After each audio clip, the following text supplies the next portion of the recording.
wish I had Eddie Jackson. Somebody showed his book. Eddie Jackson. Eddie Jackson. Mm, Eddie Jackson. Can y'all see me? Yes, Yes, hi. yes, sir. Well, I declare. I declare.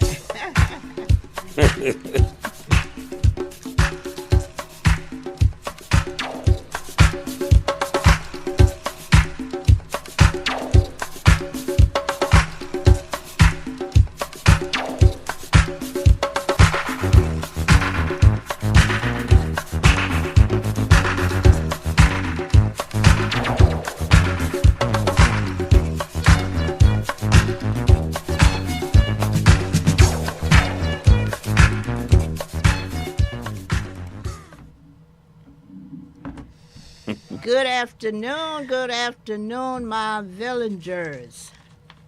What's the news in the village today? I tell you, I'm a little distressed, but excited. See, that's how we Africans operate. Think about it now. When we were going through slavery, out of the jaws of evil, we created music, jazz, spirituals, gospel, blues, foods, culinary, art, and the beat went on. And that's what's going on now. The beat is going on. But let me just thank my team here first. I want to thank Sheila, my producer. I want to thank Juanita, my advisor. Here, I want to thank my promo crew. And, of course, I want to thank my engineer, the king himself, Norm. And, of course, my co-host, Rose Moore. And for y'all who don't know, I'm Ruby Williams Shivers, your unapologetic amateur, still looking for experts in Africanism. I have some announcement now. First, today is a holiday. Yes. The holiday Dr. Martin Luther King, inarguably one of the greatest civil rights fighters that the world has ever produced. He gave his life for the cause, and while my orientation was of the Malcolm X and Panther variety, I have always respected this man of God who followed in the footsteps of Jesus. He was the rock of Gibraltar. Now that's a metaphor, and oh, how I like metaphors. I like analysis, examples. That's how I get my understanding of life. They make me curious. To quote one of the smartest men of the 20th century, Albert Einstein, he said, "I'm not that smart, but just curious." And it was as I said. And when you're real curious, really curious, the question becomes why. But you got to know the question in context. We Africans are documented as the first human being on the planet, the creator of the great societies, the builders of pyramids, the discovery of medicines, and the inventions of all good things. So the question for us then is, the African American, is why we are in the shape we're in, why we are in the, why we are the last one hired and the first one fired, why we are treated so badly, why we have the Clarence Thomases of the world, the Candace Owen, the Stephen Smith, and the Toms and more Toms, and on and on and on. And the answer is, we are damaged goods made in America. But we have never been officially diagnosed, studied, not attended to. And it's simple as that. To make a comparison, I coined the phrase African slave virus 401, meaning if you were to put it in a virus metaphor, like the recent pandemic, you can see clearly the similarities. That virus came upon us so sudden and so vicious and left a mark that no other virus had ever done in our lifetime, or a matter of fact, in the biblical time. And no one expected just anyone to handle it. No, there were people, experts / specialists, put to work to conquer it. We didn't just look for any old body. Even the President of the United States, the most powerful man in the world, suggested inhaling bleach. Well, we knew right away he was not the one.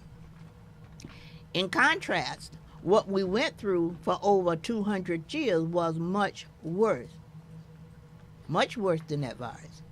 Why would we get just anyone to speak on our condition or act like it's cured when we have never had anyone to officially diagnose, research, and/or develop a cure? Now you think about it. We need the same kind of attention that any other major catastrophe would require. But you first got to name it. And what we went through is not just history, it's ongoing, intergenerational. We're still in the fight on all levels. Today, as I speak, there's a rally of resistance going on right there in Newark by the People Organization for Progress. That's an organization with hundreds of other organizations participating, including UAlpha, that's our organization. And that brother Larry Ham, who I had on my podcast last week, is spearheading it. This brother is always fighting the cause because there is always something going on. Speaking of which, right here in my backyard, Clark, New Jersey. Now, we always knew that Clark was a racist town, but it's not all out there in the open. The former mayor, Sal Bonasario, I think I'm pronouncing it right, and the police force were asked to keep black people out of Clark. Can you believe it? And to be more specific, the quote was exactly, keep chasing the spooks out of town. Now, you know, spooks is a racial slur for black people. So we are still in the fight. I turned on my TV yesterday and saw this brother, who I call the hardest working brother in Union County, Salim Ishmael. I've known this brother for years, and all I've ever seen him do is work hard. Of course, he obviously does other things. He has two beautiful children, but for us, his community, he's constantly on the case. I met him through his mom, Sister Uma, an ancestor now, but she was always working for the cause. And I know she is proud of her son as she resides with the Almighty. He's on a case now involving our children. In one of our school system, a teacher allegedly gave her children hot sauce to punish them. I've had him on my podcast a few times, and he will be coming back to give us some update. That's what we do here, you know, keeping our community abreast of the question that our unalive brother Joe Madison would ask. What you gonna do about it? He's doing it, and this guest I'm bringing on now has been doing things for over 30 years for the village. The same fire is in his bones. He's with an organization called Bigots with Badges. Badges. Sounds familiar? That's the fight we are still in. This brother, Dr. Matthew Fogg, says this decade of U.S. Marshal internal racial hatred is tantamount to the mafia and organized crime on steroids. Now, that was in 1998. It seems like we are starting all over again. It's going to be rough, but we're going to make it. And that's what this brother is saying now. Now, Rose is going to read his bio, and we'll hear what he has to say, but let me make these important announcements right now. My children's book is out. I have a book signing coming up this Saturday, January 24th from 2 to 6 at the Plainfield Performing Arts Center, 724 Park Avenue, Plainfield. I would love to see all of you there. Now, I know that's impossible since you're all across the world and country. This is the book. But for those of you who can, please do. Now, I have another book on the printing press. My publisher promises that I'll be getting it out soon. This book, a tribute to my late son, Bland Capiz Wahid, and by extension to all of my African sons, both alive and unalive. My publisher, Miss Sabrina, who is a powerhouse producer, is doing great work with me. She is responsible for bringing my books to life. And if you're looking for a great publisher, producer, her work is called Almighty Work. Almighty Work. Get that? She will be at the bookstore at my book signing next week. I have another announcement. You all know me. I like to lift up any of our people who have something for us to see. This brother out of California, a friend of my son, Walter Sabia, he watches the show and has finished his book. His name is Edward Jackson. Remember the name. He's going to be on my show at some time. Creator of Clumsy Money Universe and founder of Clumsy Pickles in Muskie, Michigan, a children's book that brings imagination and real-world values together to inspire young dreamers. Now, you can reach him on clumsymoney.com. It looks good. Please check it out. I'm going to have him on soon. But right now, Rose is going to bring on our guest, the great brother, wrote the book, what was it? Bullets with Badges. Badges, bastards. Mr. Fogg, I am at awe. Excuse me, Ruby, I am just so excited today. I was excited when you told me about This is a man that I have admired since the day I met him through a friend of mine, Trisha, who's also a great friend of his. And I am at awe at the work, the commitment, the consistency, and the tenacity of his work in social justice. So much so that he has inspired me to also join in with social justice, but through my church. Okay. In the marginal communities. So we don't have enough time to do his bio, okay? We would be here a month if we were to speak about his accomplishments. Yes. And his commitment to even put his life on the line to do what he's doing for so many. But I need to tell you a little bit about this man because he is just that awesome. Okay. Dr. Matthew Fogg is a retired U.S. Deputy Marshal and a nationally recognized whistleblower and civil rights advocate best known for exposing systematic racism and retaliation within the U.S. Marshal Service. That enough is breathtaking. He is, and why it matters, his career, he is tenacious, and why it matters is that his career is dedicated for decades in federal law enforcement, including supervisory roles within the USMS. Whistleblowing in the 1990s, he publicly reported racial discrimination, inequitable promotions, and hostile workplace practices affecting black and minority deputies. Retaliation claims after speaking out, Mr. Fogg alleged he forced retaliation, being sidelined professionally and targeted by internal investigators. Landmark litigation, his case became one of the biggest and longest-running civil rights lawsuit against the U.S. Department of Justice, drawing national attention to whistleblowing protection in federal agencies. I only got a little bit more because it's just so much. I know. Well, when a man is out I've that never road. met a man of this magnitude of accomplishments in this area. Civil rights voice beyond his own case, Fogg has advocated for fair employment practices, DEIA accountability, and stronger protections for whistleblowers across government.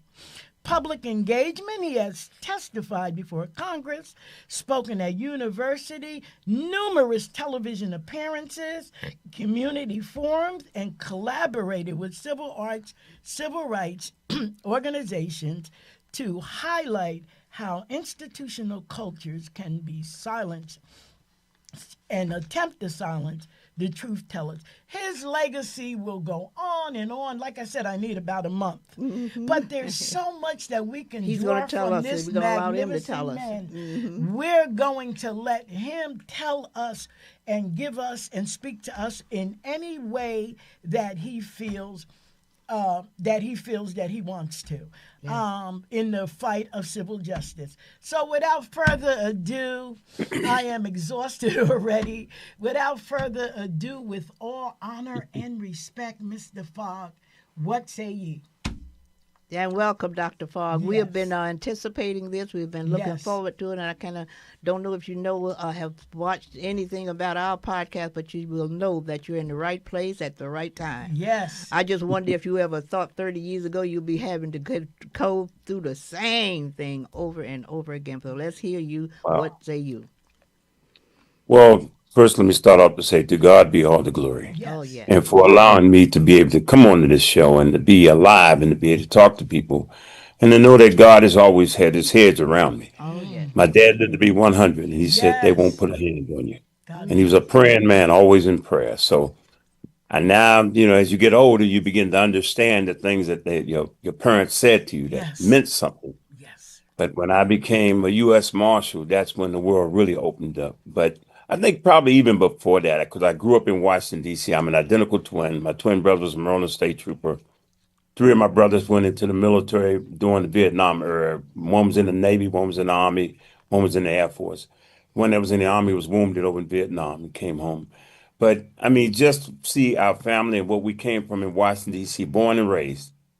I was there when Dr. King came and gave his famous speech in 1963. I was down there down there in the monument area where he was giving that speech, and just the things that I had witnessed. But I think probably the thing that had the most impact on me was it was segregation when we were young kids growing up in the Eastern Branch Boys Club of all things, 1 block over from my house. It was for whites only. But we as black kids didn't really understand that. We just knew it was a club there and it had a lot of functions and things in there, and kids were going in and out. And so before the club would open up, we would play with these little white kids out in the intramural field that was in the front of the club, running around, playing little football and wrestling and all of that. But then when that club would open up, all the kids would go running up the steps into that club. And I remember the white man at the door would stop the black kids and let the white kids go in. And one day I decided to go home and ask my mother. First, I just accepted. We didn't know what it was all about, but I went home to ask my mother. And she was trying to explain to me that there were laws and on the books, laws that we had to abide by. And she said, son, they're an abomination before God. But then she looked at me, she said, don't you ever let nobody tell you you're not as good as any other kid. I didn't quite understand that. Right. But when she turned and looked back out that window, then she turned and looked at me and tears rolled down both sides of her face. That got my attention. And I said, Mom, why are you crying? I don't need to go in that boys club. Why are you crying? I mean, I'm flabbergasted. I'm trying to figure this out. And then she said, son, maybe one day you'll make a difference. And she placed that mantra on me then. That Yes, must have been, yes. it had to be about Yes. 10, 11 years old at that time. Yes. Then, of course, when I saw King come to Washington, I still didn't understand it. I mean, I knew that it was about black people being persecuted since I'm saying it was sick of the dogs on. We had the black and white TVs. We saw all of this stuff, but I still didn't quite understand it. Then one day I got locked up myself. I'm at a Safeway food market trying to help a young little kid that got bullied by some other little kids his age. They're about 5, 6 years younger than me. They come around there and bully this little kid, but if they saw me out there, they wouldn't mess with him. One day they caught him out there by himself. They beat him up. Manager saw him sitting on the curb. He was crying. The manager said, just call the police. Let the police come and do a police report. Police come and do a report. We didn't think none of it. Matter of fact, the officer that came and took down our names, he said, Fogg, he remembered me from working at the police station, a youth summer employee the year before. He said, excuse me, he said, if we catch these guys, he said, I'm just going to put you down as a witness. I said, that's okay. I didn't think any more of it. A month later, that happened when I was 17. They waited till I turned 18. A month later, because that happened in November, I turned 18 in December. They came to my house, shotguns, everything that I'm going to be doing in the future. Because in Washington, D.C., the U.S. Marshals control the local system. There's no sheriff's department, so we do it all. So we do the federal stuff and we do all of the local. We control the D.C. Superior Court. All of that's handled by U.S. Marshals, United States attorneys. So back then when you got locked up in D.C., it was a federal crime. But the bottom line was this. They came to the house, people in the backyard, in the front yard, and they come in the house, knock on the door, and said, Matthew Fogg, your mom? I said, yes, he's downstairs in bed. She said, well, ma'am, step out the way. We got a warrant for his arrest. I said, my God, my son wouldn't do anything because I was known for doing anything, hanging out with the wrong kids or nothing. Came down there and said, son, Matthew, put your clothes on, you're going with us. Turn around, put your hands behind your back. Put the handcuffs on me. I'm in a daze because I'm just waking up trying to figure out what's going on. Next thing I know, they're carrying me out of the house, and my mom's crying. My Lord, and my father that weekend just happened to be down there visiting his relatives in North Carolina. They carried me out of the house and they put me in the back of the wagon. And when I get in the wagon, there's another employee in the wagon that was one of the employees that they took down our names as witnesses. He's in the wagon. He's just got his apron on. They went around the Safeway store and got him from off the job. And we just could not figure out what was going on. Take us down to the station. They got us in the station. The guy's got one of them old typewriters. It's something like out of the movie Hill Street Blues. I mean, it's way back then, back old typewriters and all that. But the bottom line, then the guy found, he said, now listen, he said, you don't have no record. I looked, you got to claim it. He said, oh, you admit to this stuff. He said, then you can get off. You won't have no problem. You're not going to have any real problem with it. I said, admit to what? What are you talking about? He said, look, y'all robbed this boy. I said, robbed who? I had no idea what he's talking about. Finally shows me a picture of the kid that we supposed to have robbed. You know how at that moment you just feel a relief because you realize they done just made a big mistake. Yes. But this man still, when I told him, look, man, we're the ones who called you. What are you blocking us up for? You could see the puzzlement on us. He's very puzzled. He looked at us and he said, wait a minute, let me go. And he walked and he stayed away for a long time because he went and found out that we were right. We were on that report as witnesses. That man came back and told me, he said, the boy said you did it. He said, so I need you to sign these papers saying you did it. I said, I'm not signing nothing. And this is a white man. He's telling me this because he realized the mistake he made, but now he's trying to cover it up. Yes. Now, I know a lot of kids might have would have done that, whatever, just to get out. Because when you're in that situation and you're seeing cops all around, you feel like you can't go and do you feel all of this stress of like, man, I just want to go home. Yeah, Exactly. I just want to go back home. But the bottom line, I told him, man, I'm not signing nothing. So he said, well, you're going to have to go to that cell block. See, he came and got us on a Saturday morning. So that means we got to be in the cell block for close to 3 days before we get a chance to even get arraigned up in court. So we go over there and he takes us over there, man. They put me in a cell. All of the stuff that I'm going through, I don't know whether the boy really said I did it. I just don't know what's going on in my head. But you're in that cell, in a dark cell in the back. And then they put somebody in the cell with me that just blew me away. Now, everybody first thinks that you say, well, who you think they put you in the cell with? No, it was not Bubba. That's what everybody first thinks. Somebody to take advantage of you. This guy was going through heroin withdrawals. I knew nothing about that type of thing. But the way he was curling up and bawling and puking in the toilet and rolling around the floor and yelling and crying, I thought the dude was becoming a werewolf. I had seen a werewolf movie. I literally thought this dude was becoming a werewolf. Wow. I was like, Jesus, Lord, crying, get me out of here. I'm yelling out, get me out of here. Then some guy goes, and one of the other says, man, that ain't no werewolf. He said, the guy's just kicking a cold turkey. Now I'm hearing this word cold turkey, and I'm looking at him, I'm like, and I'm up in the top bunk in the corner, I'm saying, Cold turkey does that to you? Cold. I'm thinking he ate some cold turkey. Mm-hmm. And that's what they're saying. So now I'm like, I'm flabbergasted, I'm blown away. But to make a long story short, they came and got the man out of cell. 2 days later, they take us now. The U.S. Marshals come and get it. Now, this is so amazing because it's the same people that I'm going to become one day Right. doing the exact same Right. thing. So they come and get me, and they got shotguns and all this. They put us in this big bus and load us all, handcuff us together, and take us all over to D.C. Superior Court. We're in the basement of the Superior Court.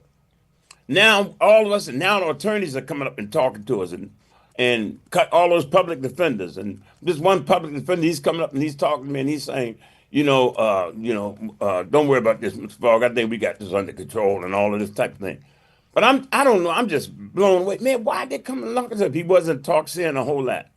Next thing I know, after that evening, they just turn us loose. Come and open the cell up. The U.S. Marshals bring me over. They cut the armband off me. They typing something on the typewriter. Then the guy said, you can go right out those doors right there through them doors. And I'm like, man, I want to get up to see the judge. I'm very upset. He said, look here, man. And he was a black guy. And he's sitting there. He said, man, you know how many people? He said, you got to thank your lucky stars that we're letting you out like this. He says, very few people get told to walk out of here like that. He says, if I was you, I get out here before you really do pick up a beef.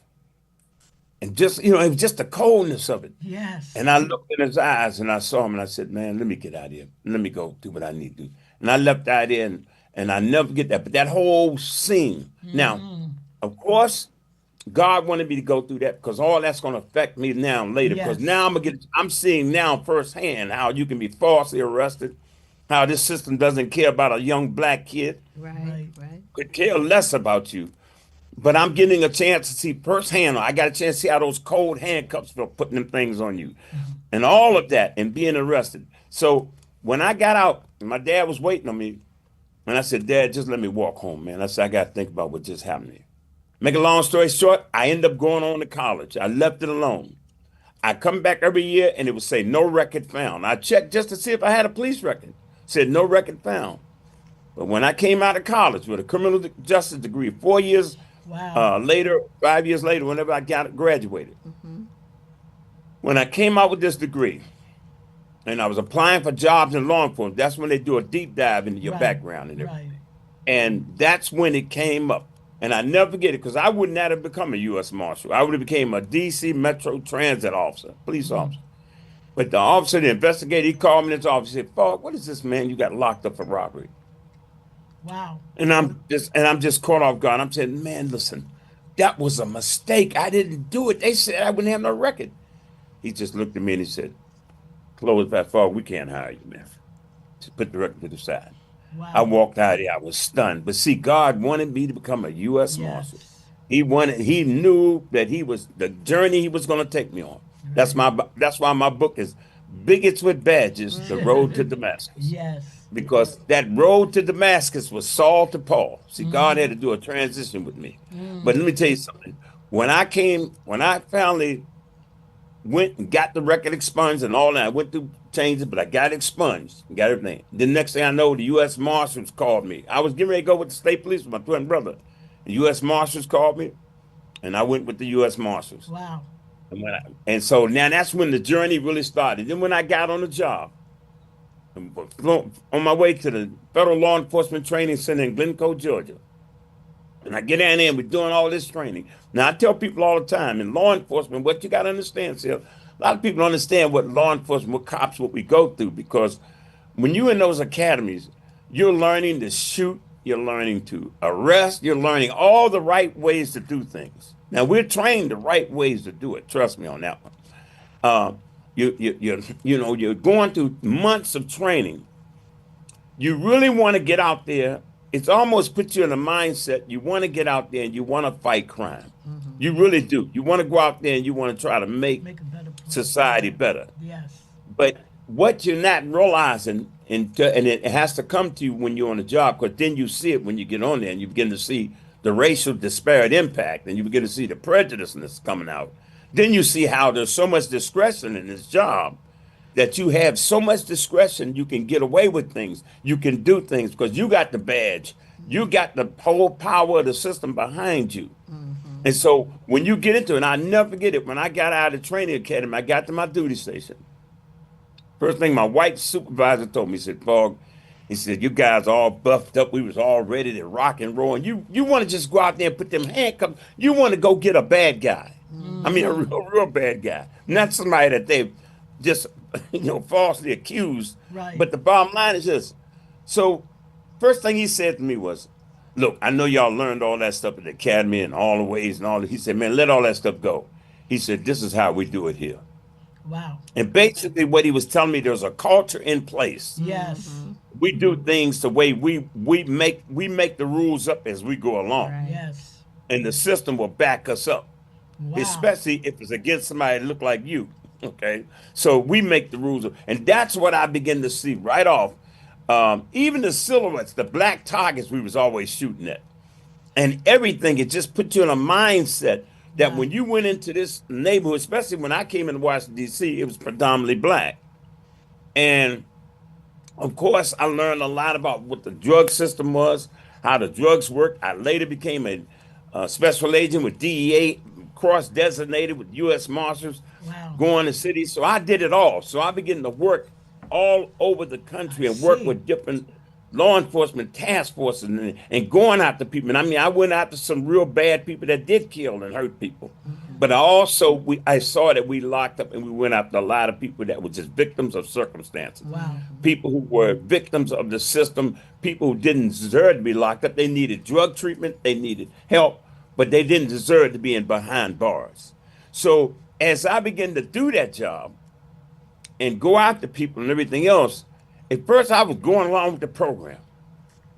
But then one day I just looked up and I began to see how over and over, everybody we was bringing into that system was predominantly black, especially because at that time, that's when they were ratcheting up the war on drugs. Right. Now, when I went away to college, let me tell you something, I learned, brother, nobody does drugs more better than white folks. Oh, no. They that be is a rocking fact. and rolling. Let me tell you something, I came from a black neighborhood to a white college called Marshall University. That had nothing to do with me becoming a U.S. Marshal. One's got one L, one's got two L's. Right. But the bottom line is, I tell people that I went to Marshall University in West Virginia, okay? Huntington, West Virginia. Now, the reason why I went there, and this is a whole nother story, because Steve Harvey was going. Steve Harvey is my cousin, by the way. His grandmother, my grandfather, brothers and sisters. I heard But that. the bottom line is, one of the reasons, so we got some roots in West Virginia. But he ended up moving to Cleveland. But the bottom line was, one of my cousins was telling me why I should go to West Virginia, Marshall University. So I did. But when I got in, it was a predominantly white school, and drugs was everywhere. I mean, they was doing Quaaludes, they was doing, you just name it, they had it. And I was like, man, and I was like, and it was like, well, no police kicking doors in it, doing all that crazy stuff there. So, bottom line, one time they finally did go arrest these kids because they were growing marijuana plants in the room that looked like palm trees almost, and all this in their dorms. So one day they did hit the dorms and lock up a lot of students and went in there. But the bottom line was, just overall, I saw how, drugs was just accessible. Totally. It wasn't nobody putting pressure on those folks there and coming in there like they were when I got on my job and when it started this so-called war on drugs. So, of course, we started getting with creating task forces. As a U.S. Marshal, we would do these joint, what we call area task force, where you get the local PDs, the state PDs, the local federal agents, ATF, alcohol, tobacco farms, all of us, DEA, everybody basically targeting the black neighborhoods. Yeah. So one day I asked a question. We were doing all this targeting, setting up our joint interdiction task forces, and all these areas we had picked out, but they was all basically urban areas, inner city areas. And I said, wait a minute, y'all. Don't they do drugs out of Potomac and Springfield? All these white areas where they Right. I said, don't they do? I said, why are we just targeting these areas? So my supervisor, one of the supervisors, he pulled me off the side. He said, Fog, look, because he saw I was perplexed with mostly white folk in there. And I'm like, wait a minute, man, this is a problem. And he said, listen. He said, Fog, you're right. He said, white folks do use. I said, yeah, man, they use drugs more than we do, more in the black neighborhoods. I said, I said, what's the problem? He said, well, they know judges, they know lawyers, they know Mm-hmm. politicians. He Sounds said, they good. know all the people, legislators. He said, man, if we go out there and start kicking their doors in and going after them, he said, man, somebody's going to jerk our chain. He said, and the next thing you know, they're going to shut our operation down. He said, right now, we're just trying to get our numbers up and show the public that we are warring on drugs. I said, man, I said, what you telling me is that's ethnic cleansing. I said, if you're Mm-hmm. going to be Yep. doing it for one side and you're not going to go to the other side, Right. I said, this supposed to be an equal opportunity enforcement operation. Right. We're supposed to be going after anybody. If you're wrong, you're wrong. I'm okay with that. Yeah. But you're going to tell me we're not going after them because they know people. Come on, man. I said, now you have just completely debased this whole thing. I don't Right. trust it anymore.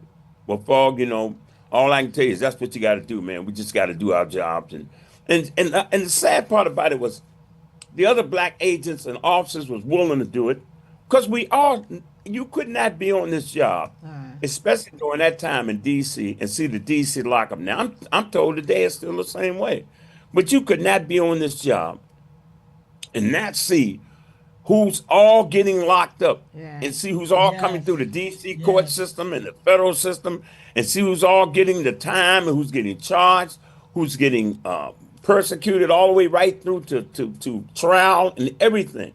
And it was just a big machine that was designed to just go after us. Absolutely. And Absolutely. so somebody speaking out on the inside, now you talking about from Saul to Paul. Because I mean, Mm. you talking about now it's time to speak out. And one day God had to tell me, he said, why does thou persecute my people? That's He right. said, I didn't put you on that job to go do what those people who commissioned you to do. He said, I brought you there to go against those. He said, and I will commission you. You go on my word. He Wow. said, and I said, Lord, they're gonna come after me with everything they got. He said, I got you. I'm putting my heads around you. You Yes, he go. does. Now, not knowing when I'm going to go, just like Paul, not knowing how I'm going to leave this earth and whatever, just like Martin Luther King said, it really doesn't matter to me now. Mm-hmm. When you hear those words, see, when I heard those words, they meant a lot to me because I understood it. And when Right. I begin to see my colleagues and others say, "Hey, Paul, it's all right if they wrong, they're wrong." I never get one day I was on Joe Madison's show and we were on the radio show and we were talking about these right there in New Jersey. The officers, what we call not that racial profiling Yes. and stopping speeding cars. And so one day somebody calls in on the show while we were on the show, and the guy said, "Well, Fog, these people they was pulling over." He said, "Were they black? We were speeding?" I said, "Yeah, they was black." He said, "Well, what's the problem?"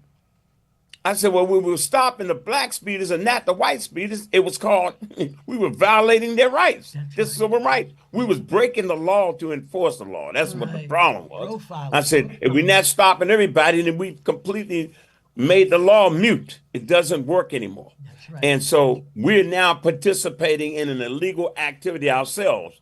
But these are people that look like us that they're going after. So he caught himself. He said, "Oh, I didn't think of it like that." I said, "I know you didn't." I said, "But that's the reality of it." I said, "And we as officers of the law, we're sworn to protect and serve the entire community and do the Absolutely. right things for everybody, not just one race." Right. But the system, once you got in it, it started making you think in terms of race, even though you wasn't acting. You didn't Right. think that way. You were acting in terms of Right. race. So you either can sit back and go along with the program, or you can stand up. So one day I decided that I'm gonna file a discrimination complaint. Now, when I first filed it, it was for internal discrimination.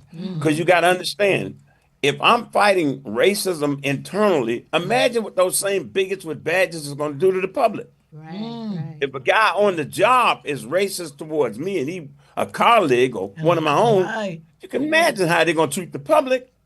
I mean, if you're going to do me like that. Right. So that's when I begin to say, and the Spirit of the Lord said, you got to go forward. Now, nobody wanted me to file a discrimination lawsuit because when I came on in 1978, I was considered most likely to succeed. I was 6'4". I fit the framework. I had the voice, step away from the vehicle, everything they liked. Yes. Okay.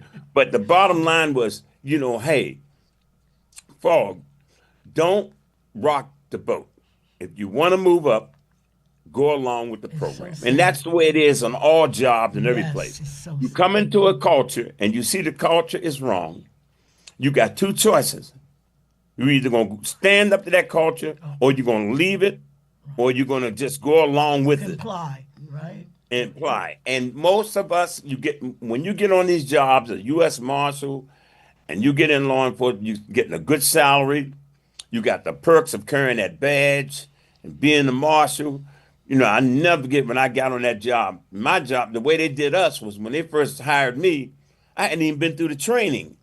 And they gave me a gun and a badge. And I remember the impact they had on my head when I walked out of that courthouse with that gun and that badge. Right, Man, my chest must have grew about 10 inches. I was like, oh man, I'm the man. And I'm looking all around. I got a gun and everything. But it's just that's what law enforcement does. And especially once you go through all that training, yeah. you want to get out there and you want to get out there and you want to fight crime. Do the right The thing. problem is And if they're particularly, directing you to do the wrong things, next thing you know, you're going along with that as well. exactly, and particularly if you have that title of superiority on top of all that other perks you got.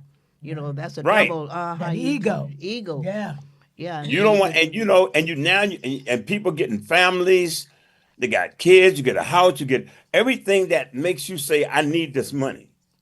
Now, if you decide you're going to go against it, now we look at Dr. King, and of course, we're celebrating his birthday. yes, And yes. we're saying at this time, you got to think, see, all these things, I used to listen to his speeches all the time because it started giving me encouragement because a lot of times I got very I discouraged. can imagine. I mean, when you're fighting the U.S. Department of Justice, you're Goodness. going against the premier law enforcement agency That's in the right. world. Right. Okay, so you're going against the big boys, Right. and then on top of that, I'm one of the big boys. Right. Well, that's the same thing with Paul being Saul. Yeah. This Right. dude was working for the Greek Roman Empire. Right. His job was go runaway Christians and all of that, Right. Kill 'em. and go out to the downgraded in society. Right. Right. And then one day it took God to turn his life around by saying, "Why does thou persecute my people?" And you know the whole story. Right. You know, on the road to Damascus. And that's when the Spirit of the Lord said, man, your book just can't be bigots with badges. It's the road to Damascus because you went against those who called you and I called. Right. So the reality of it was I began to see, and on the inside, you're going to see all of these things. I became a chief deputy U.S. Marshal. So, and I've been on many operations. As you said, my bio is last one I hear sometime when I'm going on shows and people trying to read my bio and everything. And I just got to laugh Right, because you sometimes can't. I didn't think I did all of that. Right. I'm like, my Lord, did I do that? But that's God. But I looked down the barrel of guns. I should have died 3 times. Yes. So it's a continuous thing. And then to all of a sudden be fighting. And I tell people, I said, you know what? I said, I know I was going after a lot of really bad people as well. I said, but I was more afraid of those who were behind me than Isn't that those who went something? front. Now that's something. Ain't that something? Oh my Yeah. goodness! Ain't And that it's, something? it's still going on as we speak. That's the unfortunate. Yes. Yes. Going on as we speak.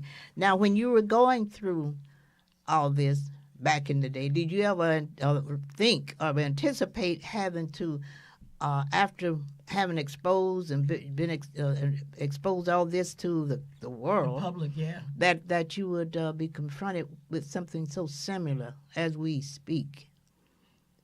Well, With that's the point. With the what you call them out there now, the What? those guys that Like- just rough Oh, drive. ICE? ICE and the Yeah. rest. ICE, of it. yeah. Well, it's ICE and all was the same thing we was doing. We just Right. wasn't called ICE. Exactly. But we was doing we just wasn't going out to say illegal Immigrants. aliens. Yeah, Yeah. right. Right, immigrants. Right. But the bottom line is, when you look at a lot of the people that we locked up, especially Yeah. when they would tell me, like we do these dragnet operations, Yeah. 90 days, right? And we pick 7 cities, Chicago, New York, Miami, Florida. And the dragnet operation was we set up these task forces in each city. So I might get assigned to LA, New York, Chicago. One time I was assigned to Miami. But my point is this. As we were doing the operations, we might get a few big time crooks. But a lot of them people we got was low level drug Regular dealers, people. Yeah. people who were just, victims of circumstances, trying to get their life together, trying to make whatever little money they could make or whatever. Right. Did Any not way they deserve can. it. Right, Yeah. right. Right. Now, but just like they say with ICE, If you're an illegal alien, it doesn't matter how nice you are, you're a criminal. Right. So they have a way of characterizing people. Right. Right. And once you characterize somebody, you label somebody. Exactly. That's Right. what I'm Now saying. it makes everybody feel more justified in going after Right. you. Exactly. And they're wrong. Well, I suspect today, though, I disagree a minute. These folks don't feel they don't feel justified. You know, you may Right. have been able to kind of what Malcolm X would say, bamboozle people before ignorant. These people are very much aware of what Bold. they are They're doing. bold They today. boldly They're aware. even bodacious. You mean the ICE agents, or you ICE mean agents and the that whole Trump crew.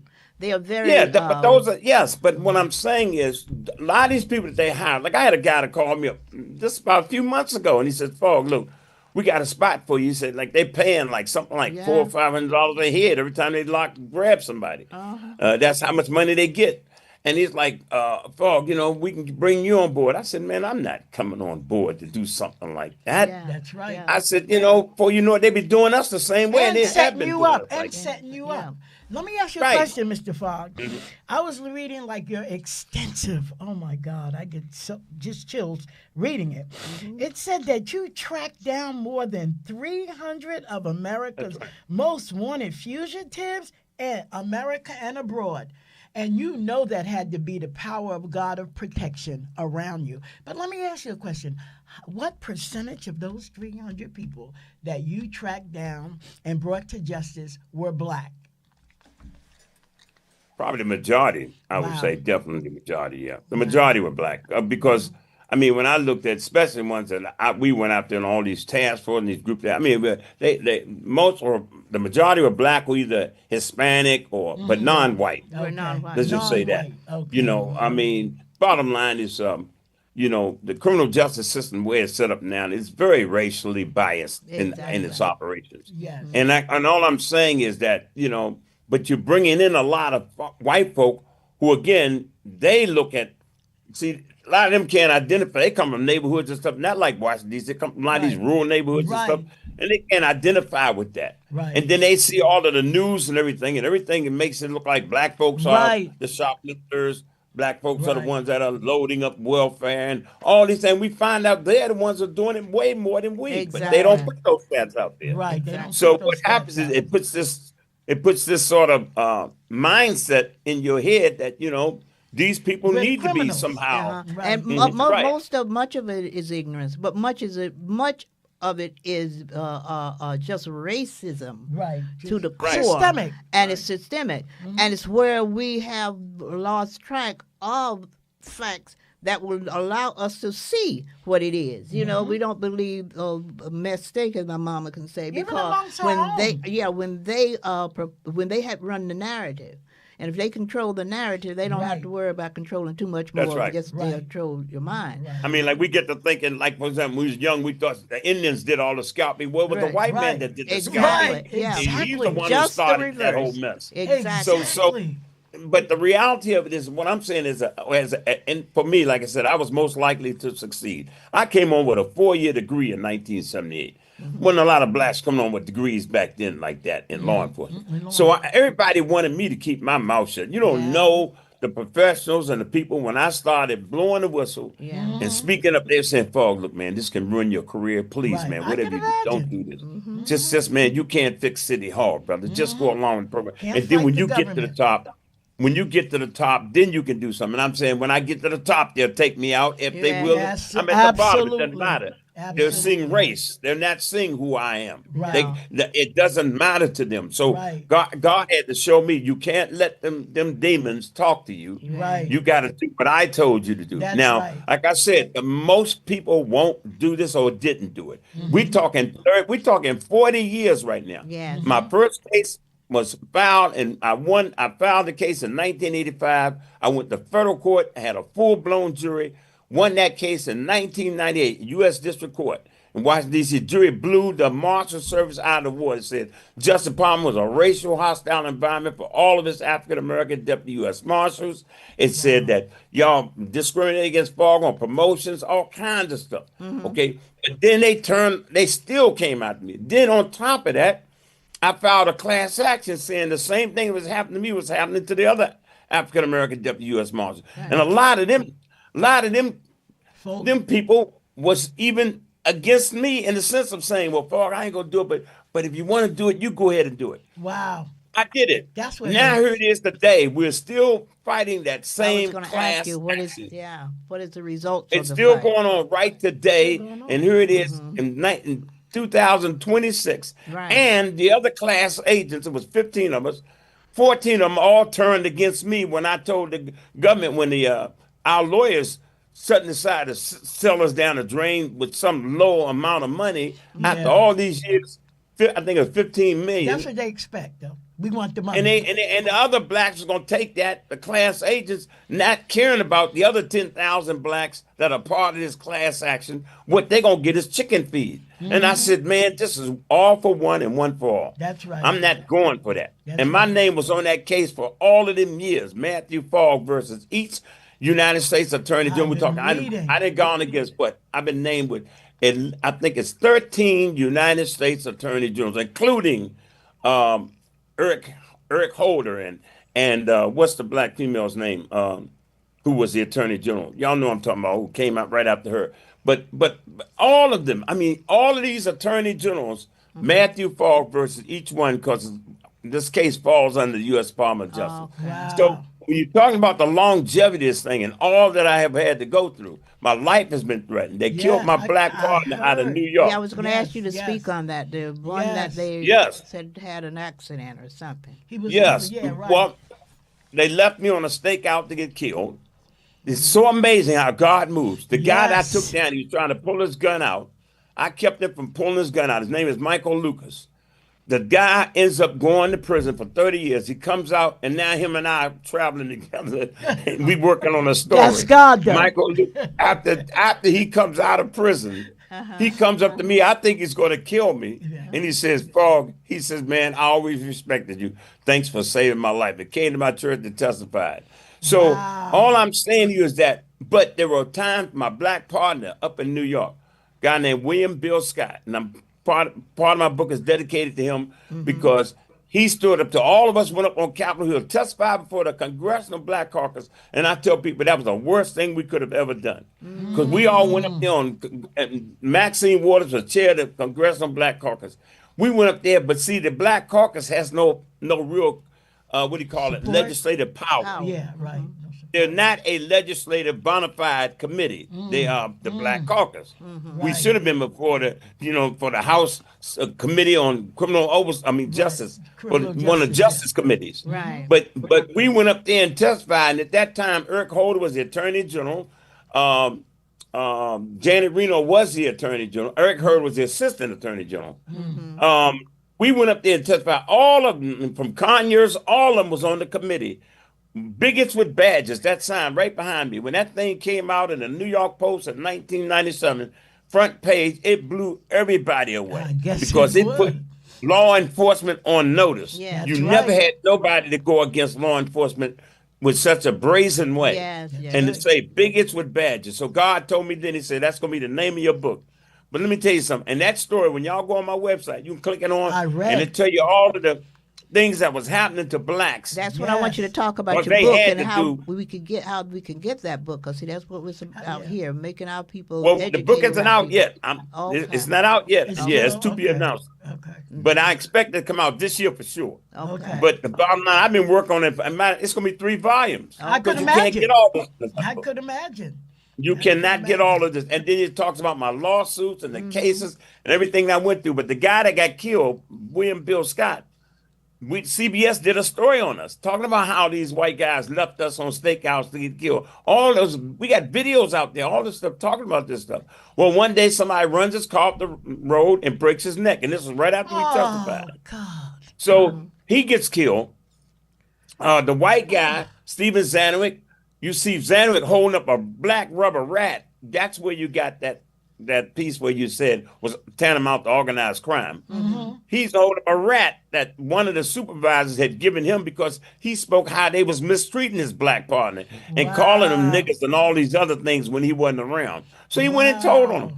So they playing a game on him, give him a black rubber rat during one of the board squad meetings in the morning. Right. He went and reported it. And then when we got to Congress and we tell Maxine Waters and all of them had the whole congressional committee, all of these people up there.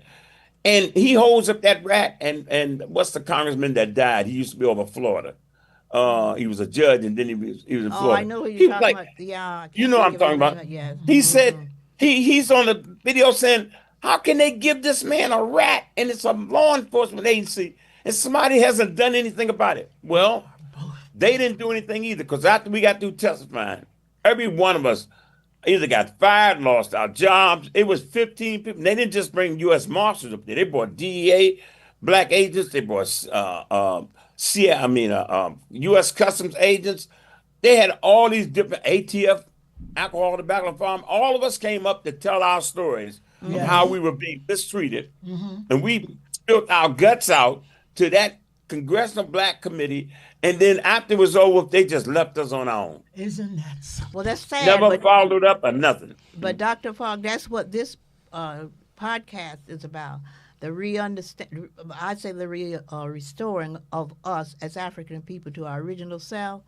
A lot of folks Right. don't understand it even as yet. The name of it is Unapologetic Amateur, meaning the amateur, looking for experts in Africanism, and I use that specifically, intentionally, because we don't realize the 200 years that we went through. What we went through is unlike anything else in the history of the world, even biblical history. Can't Right. go through that. So we have been damaged. My fifth book was supposed to be Damaged Goods Made in America. Once we understand that and really accept that, as I like metaphors. I always speak about this. What's his name? Einstein, who said, "I'm not so smart. I'm just curious." Well, I say I'm not Right. so smart. I just love to be curious about something. So I asked the question: why do we do that? Why would those black folks? So it has to be a reason that we jump from who we were to who we are now. And I contend, and I know that it has to do with the 200 years of that kind of treatment, Malconditioning. indoctrination, and the whole 9 yards, not just mentally, physically, and all the way you Everything, condition a yes. person. And more than 200. Yeah, more than 200, because it's ongoing. Some people will say it's history. That's not history. Right. It's history being repeated. Right. You know, history is That's like right. maybe the Holocaust. History is World War One. History is some other thing, but what they call slavery, which I call my alpha, is not history. It's ongoing, and it manifests itself in all the things we do. And some of us may have been saved by the grace of God or Right. whomever, maybe studying a little bit. But I contend we still need to get as serious about what happened with us as we did. Like I say, I like metaphor. That virus. When that virus came in, it was so unusual, so unlike anything anyone had ever seen in the history of our time, that they didn't just grab anybody off the street, because that crazy president of ours at the time, he made the statement that we should have been injected with bleach. So we know that Right. wasn't the person to get, but to get people who have Experts. studied, Yes. experts, especially with what happened with us, and to create a people like who you just referred to, and those are some good people. They just lost it. Yeah, that and the Black Clarence Caucus. Thomas and the rest of them, Yes. people like that. Wait. There got to be a reason. Until we begin to internalize and accept that, and begin to look at ourselves as you will look at that virus, we are going to often wonder why people are doing this, that, and the other. Well, let me help y'all a little bit on one part as well. The deal with us, just like slave hunting. People don't know this during slavery. When somebody would escape the plantation, whatever, they sent black slaves after them. I mean, it was a lot of black slaves that went and tracked blacks down and brought them back to be mutilated. So what I'm saying to you is that the problem is we get caught up into our finances and our resources because we don't have anything. We're barely now beginning to get a little something, but the bottom line is most of us live on what we got, Right. and if anything is taken away from us, we get charged at a crime or whatever. We don't have a support mechanism Right. the same way most white folk do in Exactly. this There's a system, lot of things as wrong well with as it. the white folk that run the system. Exactly. So the bottom line is we know that. So a lot of people's like, Fogg, look, man, I can't afford to lose this stuff, man. Right. I know I'm seeing just Right. what you are seeing. I'm seeing the disparate impact, Yeah. seeing how racially divided the system is. But I know if I speak up for, they're gonna Right. come after Yeah, me, and I Right. can't take it. I yeah, can't Right. take that yeah, chance. Right. yeah. Yeah, Right. everybody's not a Harriet Tubman. Everybody's not a Nat Turner. Right. I Everybody's think you not. have to be called. Go. You have to And be not only called. called, you have to be taught. Well, No, no, not just called. If we don't accept the fact that we need to treat our situation from 200 years plus Right. as you would treat a virus, Right. you have to get experts in you. right. Remember, I told you, I think we need three different kinds of people. We need the faith-based person who know our history thoroughly, up, down, and around. We need the Psychologist. psychologists who know Like what Joy happened to DeGaulle. us when we, and to get a cure, not just to define it. We got Right. to define But- it, but we got to then try Put to our heads fix together, it. yeah. And this got to be done in a situation like you would do cancer. You know, you don't get a person, a cardiologist, to study cancer. You get Right. oncologists to study cancer. Well, you got to get people in Africanism who know all the ins and outs to study. But Ruby, but let me interject something right quick, and I understand what you're saying. I was going to say, I went before the Congressional Black Caucus.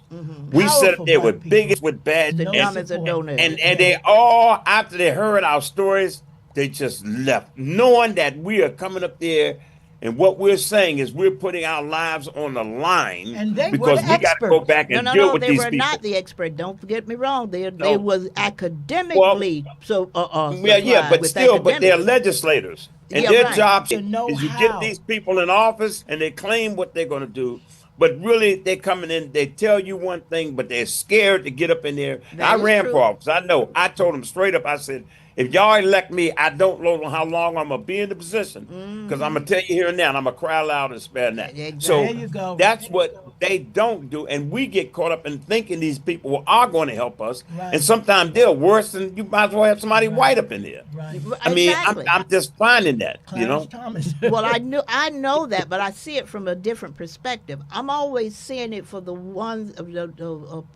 what's his name, your president Trump, who suggests your that we inject bleach. I don't want to These put are the him- same people who might say you need to go and just forget about it. See, Right. those are not the Dr. Jeffries of the world. Those are Right. not the Dr. George DeGraw of the world. Those are not the Francis Cress Wilsons of the world. right. Those are not the one that was the Nat Turners of the world. Those was not the one that would stand toe to toe and foot and say, no, Well- you can't do that because you're gonna But we look ruin at not their just position. me. You're gonna ruin my whole crew. See, Right. they're looking Well, at the you know, individual. I went to Right. Francis Welsing when I was going through the psychological stuff for this program, and I needed psychological documentation. I went to her. But when Francis Welsing saw that I was working for the U.S. Department of Justice, and she was going to have to give information on me supporting the U.S. supporting my claims against the Department of Justice because they was trying to go against me, she backed off, and I just stopped. I had to stop going there because I could see Right. she didn't. She did not want to take that on. What I'm just saying to you is this. We got a lot of leaders and people talk a lot of yang in this world. But when it comes down to really, really standing up, knowing you might, your life, Yeah. your livelihood, Well, that is a everything you got consideration. might be put in peril. Yeah. People are just not willing to go that distance. And that's why we find ourselves where we are today. We do little chips and bits. Dr. But when Farr, it can comes we down have to you really come? standing up against Can the we world. bring you back again? Wow. My time- There's so much, Dr. so Farr. much you need to talk about. My time is up. I'm over time, but it's just a joy and a pleasure Yeah, we're even overtime. to talk with you. We want to have you, You back again at whenever your you're available. convenience, Your whenever convenience. you're available, because this is a conversation That we to need. continue. We really need. And we Right. want to thank And you my so villagers, much. let me just holler out to some of them. Oh my goodness, look at their hoops there. Robert Cabbage, Dog Lloyd, Charlotte, hello Wow. family, me and my family, Dina Robinson, Sheila Bird, Dina Robinson, Nay, and Chester, Dana Robinson, Reverend Clyde Dunny. Oh my goodness, You my are a loved villagers. man. Yes, Dana, we are so blessed and pleased that you all Yes. tune in and keep tuning in because we're going to bring it to you. You That's know, right. the scripture said, my people will perish for lack of knowledge, and we in here on this podcast intend that you're going to get the knowledge you need, and we're going to work with you because I say we are damaged goods made in America. And until we understand that from that perspective, we're going to always be pointing fingers at each other because Yes. we're not sure where we are doing what we're Yes, doing. yes. Okay, goodbye, good luck, and God bless. Thank you, God Mr. bless you. Fogg. Thank you. Thank you so much. God bless. Thank you for having me. Anytime, anytime.